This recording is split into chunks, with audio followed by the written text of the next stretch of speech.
Hi, so today I will be talking about English language learners and learning disabilities. So determining learning disabilities in English language learners can be hard because we're not sure whether the academic difficulties are due to language or to real learning difficulties or both. So, by doing a holistic assessment that includes qualitative and quantitative information and dual language assessment, we can determine students' true abilities and background. So, one language assessment is not complete.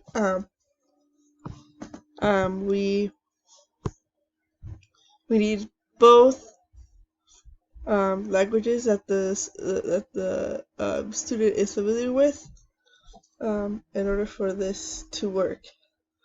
We also need student and family background for the appropriate context.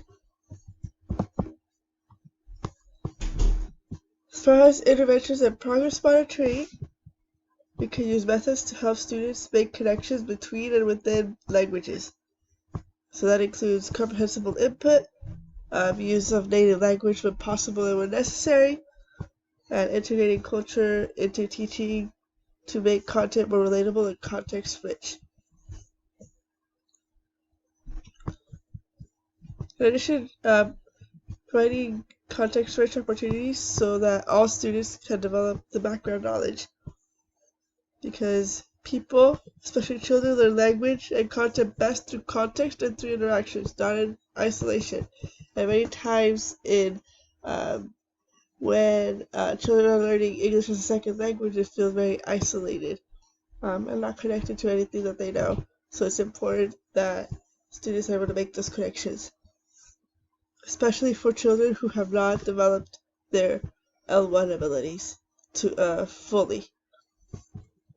Of course, progress monitoring is important as well to track our student progress. One resource is the Center for Applied Linguistics. The website for that is www.cal.org.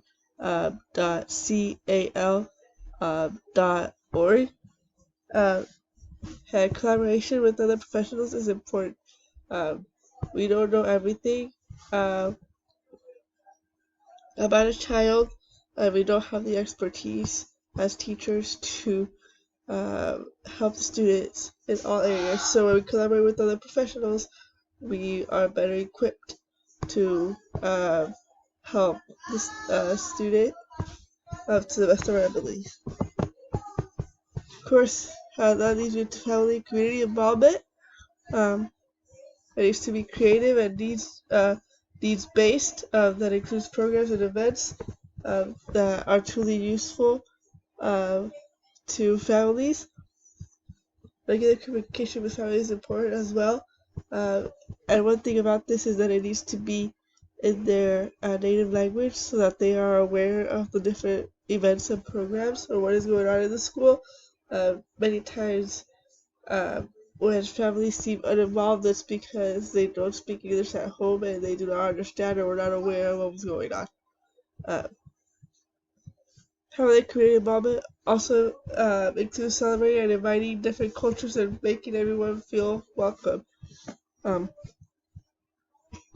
though the parents are not students at that school, the children are there, and so when parents and families feel a partnership between them and the school, that will help students' academic achievement as well, their social as well as their social development, and students will feel very comfortable in the school. It feels as an extension of their lives, not as a place where they just come to learn English with familiar strangers.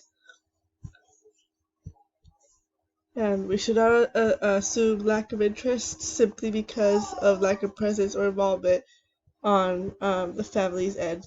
Just because a parent might not be responding to calls or maybe missing meetings doesn't mean they don't care. We need to dig deeper and see what is really going on. This is especially true for students who are both ELL and LD. So it's very, very important to keep that in mind. Okay, so all this information is based on the webcast by Coloring Colorado called English Language Learners and Learning Disabilities.